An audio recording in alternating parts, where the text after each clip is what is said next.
John here from Great Lakes Country, and today we're making venison steak frites. The most tender, juicy, grilled venison backstrap steak, sliced thin and accompanied by crispy golden brown homemade French fries or frites, drizzled in rich, creamy, herbaceous, scratch-made Bearnaise sauce, all coming together to become the most beautiful work of culinary art known as steak frites. And I've already said, this is a venison video. In fact, this is almost certainly going to be my last venison video of the season. That is to say, until next hunting season. And that's because the backstrap steaks that I'm making in this video are the last of my deer meat that I had in the freezer. But there's no more appropriate send-off, in my opinion, to a beautiful venison steak than to make this dish. Steak frites, it's just a fancy word for steak and French fries. But that steak is usually sliced thin, arranged in a beautiful array, and drizzled with some kind of amazing sauce, sometimes a garlic butter or some kind of compound butter, often a Bearnaise sauce or a variation thereof. We're going to be making all of it from scratch, and it's going to be outstanding. Well, there's a few steps we got to do, so let's get right into it and start making my venison backstrap steak frites. But the first thing we actually have to do is get our frites or French fries going, because they need a little bit of time before they're ready. So using what may be a couple of the largest russet potatoes I've ever seen, and I can't even get over how big this thing is, we're going to start cutting up our French fries. And for the frites or fries today, I think I'm gonna go on with some skin-on French fries because, I don't know, that seems a little more rustic, just seems to fit the theme with wild game meat a little better, and they're gonna be delicious. So as always, the first thing I'm gonna do is just sort of flatten up one side of these potatoes so they can sit real nice in my French fry cutter machine. And honestly, this thing is still gonna be too big to even fit into that machine, so I am gonna have to trim it up a little bit. Probably make it a little shorter on both sides. Actually, even shorter than that. Now, I think it ought to fit in the machine. And this French fry cutter machine comes with a couple of different plates that have different sized blades on it, depending on how big you want your French fries to be. I think steak frites calls for slightly thinner French fries, so I've got the slightly smaller cutting plate on here.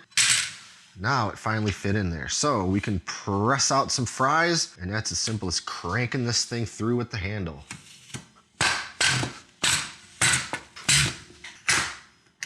And we've got all sorts of great looking French fries. And honestly, a lot of those peels ended up being just these little tiny thin little bits anyway, so they might not even really come into play much, but that's okay. I'm not really worried about it either way.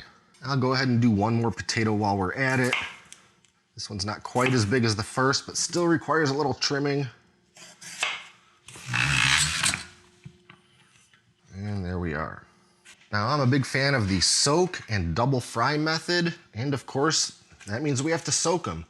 So all of these cut up potatoes are going into a pan full of cold water, and we're gonna let these soak for at least an hour, but up to, 3, something like that hours. And that's exactly why we had to do this step first, because this soaking step is really gonna take longer than anything else we have to do today. So I'll put this aside and we can move on and get some of our other things going. And here are the beautiful backstrap steaks we're gonna be using today to make our steak frites. And there is just a little bit of trimming that I have to do that I didn't quite take care of when I first packaged these up for the freezer. I just need to remove any sort of silver skin or bits of fat or weird tendons that are kind of still on there. So I'm just gonna give this a little cleanup. They don't need a whole lot, just a couple little bits I wanna get out of there. Make sure they're nice and pretty, and I don't have any of that not very palatable venison fat on there.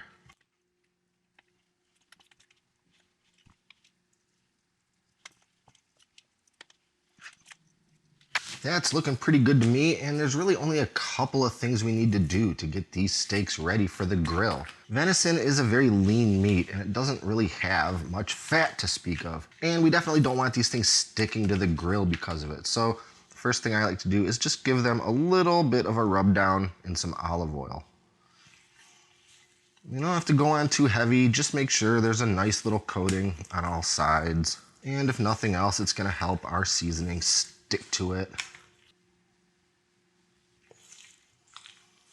And for our seasoning today, these only call for a couple of things. We're doing simple kosher salt and black pepper. We're gonna season pretty generously, make sure that these things are tasting good. Make sure to flip them over, get all the sides and surfaces. And we'll do the same with our black pepper.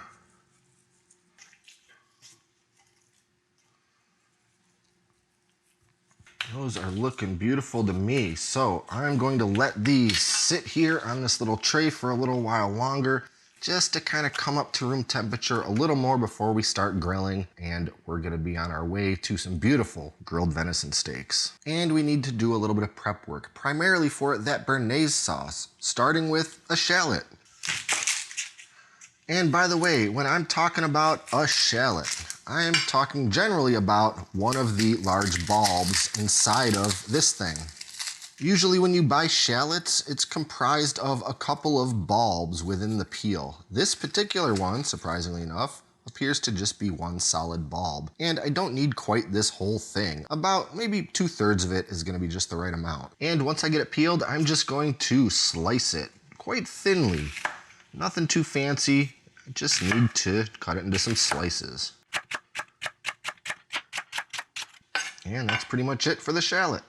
And any good Bearnaise sauce requires fresh tarragon. And I need this in a couple of different phases. First, I need about 2 teaspoons of finely chopped tarragon. So I'll just get started and cut what seems to be about, I don't know, 2 teaspoons worth off of this little bundle of tarragon. And we're just chopping.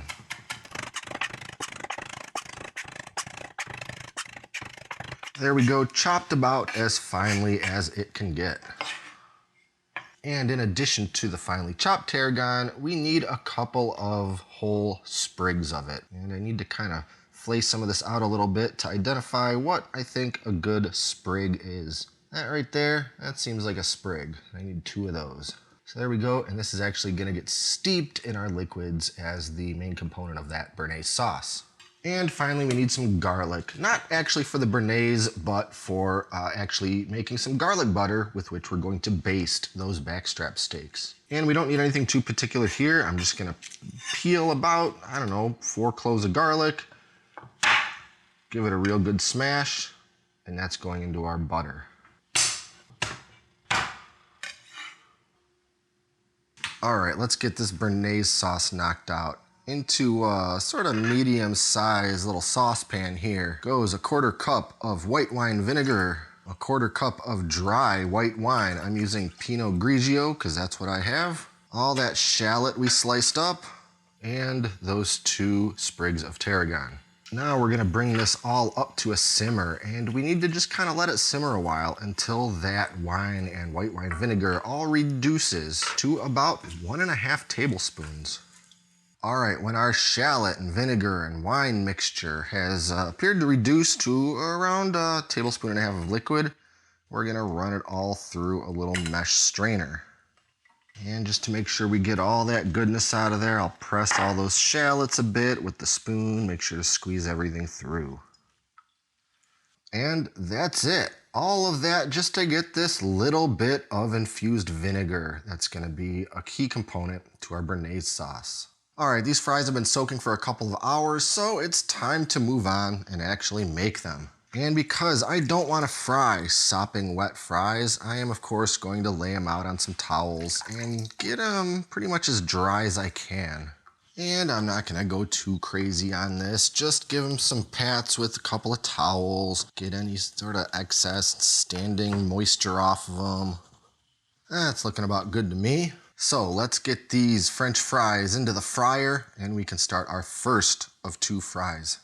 So what we're doing here is a pretty standard double fry. I've got my oil in the deep fryer heated up to 325 degrees, and I'm going to drop in those raw French fries for about 5 to 7 minutes. And I'll have to do it in a couple of batches because I've got more fries than what will comfortably fit into The fryer of this size, we don't want to overcrowd it too much. We want nice even heat all around, and if we put too much stuff in there, it's gonna lower the temp of the oil a little too much. So we'll do these in a couple of batches.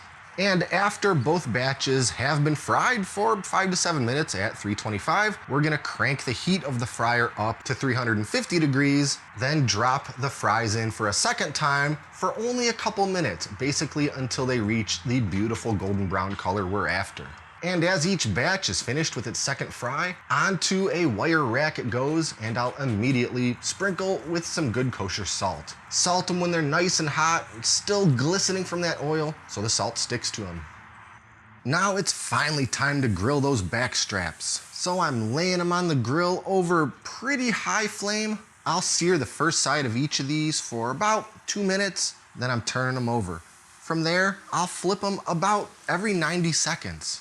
And in between each flip, I'm basting. That's right, that garlic butter's coming back in, and I'm using the old bundle of fresh thyme basting brush. I'll give them a good slather of that garlic butter after each turn, and once they're beautiful and the internal temperature is 135 degrees, I'm pulling them off. I'll tent them in some aluminum foil and let them rest for a good 10 minutes before I slice in, which gives us just the right amount of time to finish our Bearnaise sauce. But first I need to melt some butter, and I'm gonna use the microwave. So into a microwave safe measuring cup goes 2 sticks of butter. And after that butter's good and melted in the microwave, I'm just gonna let this sit on the counter for about 2 minutes and let as many of those milk solids fall to the bottom as possible. That way I'll end up with something that's pretty close to clarified butter, which is going to be the ideal butter for this Bearnaise sauce. Now the milk solids are largely settled to the bottom of this cup, so I'm going to pour off the half cup of clarified butter that I actually need into this other measuring cup. I'll just go nice and slow, so I'm only pouring the top stuff off and leaving those milk solids behind. Now we can finish this sauce. So into my blender goes 1.5 tablespoons of that infused vinegar, a light pinch of salt, about 1/4 teaspoon, 3 egg yolks, make sure to separate those yolks out, and we'll just blend that for 10 to 20 seconds, get everything all mixed together. Now I need to start adding in that clarified butter with the blender running. So on about medium speed, I'll begin very slowly drizzling that butter into the blender. I need to go nice and slow so that it can emulsify and turn this into a very rich and creamy sauce. If I add too much butter at once, my emulsion and my sauce will break and it will be ruined. So we'll just go as slow as we can until a half cup of that clarified butter has been added. And here's our almost completed Bearnaise sauce. I've got it back in a little pan, and now I just need to add in those couple of teaspoons of finely chopped tarragon leaves. Now the sauce is finished, and we're just about ready to start eating this feast. And our steaks have rested, and it's time at last to slice them up. That is basically perfect, in my opinion. I really like the presentation of steak frites when you have a bunch of thin slices of the steak arranged with the French fries around it and the sauce drizzled over top, and that's exactly what I intend to do. All right, steak is sliced, and that means it's time for the fries, or the frites. And yes, this is an absolute mountain of French fries, because this is a meal fit for a king. But just a couple finishing touches. First, a little garnish. I'm thinking some parsley. And not just parsley, but also some chives. Finely chopped chives make just about anything better, if you ask me. And last but not least, we're spooning over some of that amazing, rich, creamy Bearnaise sauce. And after what has been an unnecessarily long journey to get to this point, it is finally ready to dive in and take a bite. Just the most perfect medium cook on the steak, which is how I like my steak. You could of course go medium rare on that Bearnaise sauce. Wow. Let's see if we can get a close-up on that. Look at that. I hope the camera can show the beautiful, perfect red color of the inside of that steak. Of course, we got a little of that Bearnaise sauce on there. Perfect sear on the outside of that steak, a little bit of a crust. And I can't forget about these French fries. These are one of the best batches that I've made to date, and I'm not mad about that. Gotta get a little of that Bearnaise sauce on there. There's something about this dish that just, to me, called for a lot of beautiful fresh herbs. Of course, the tarragon in that Bearnaise sauce. And I just couldn't help but sprinkle a bunch of chopped parsley and chives all over the top. Of course, it looks pretty, but man, I think it adds a little something to every bite. After all, the thing in my mind that separates steak and French fries from steak frites is largely the presentation. And you saw this thing when I was plating it up. You gotta have the thin slices of steak. You gotta have a mountain of French fries. You gotta have a sauce. If you don't have any venison steaks, use a New York strip steak or any other kind of beef steak that you like. Just make sure you get a hard sear on the outside. Cook it to medium or medium rare. Let it rest, slice it thin. French fries, the sauce, there's no way it's not gonna be outstanding. But perhaps the #1 downfall of making food videos is that by the time I've moved the camera around and taken my thumbnail pictures, the food tends to be about halfway to cold. That being said, I'm gonna end this video here so I can eat a whole lot more of this before it gets any colder. And if you wanna see my full recipes for everything I made here, the steak, the fries, the Bearnaise sauce, check out the link that I'll put in the video description below. Be sure to like and subscribe and stay up to date with all our latest stuff, including future wild game and, of course, venison cooking videos. And a big thank you to all the Patreon subscribers who really go the extra mile to support this channel and keep me making these videos week after week. Thanks for watching, and until next time, I'm John, and this is Great Lakes Country.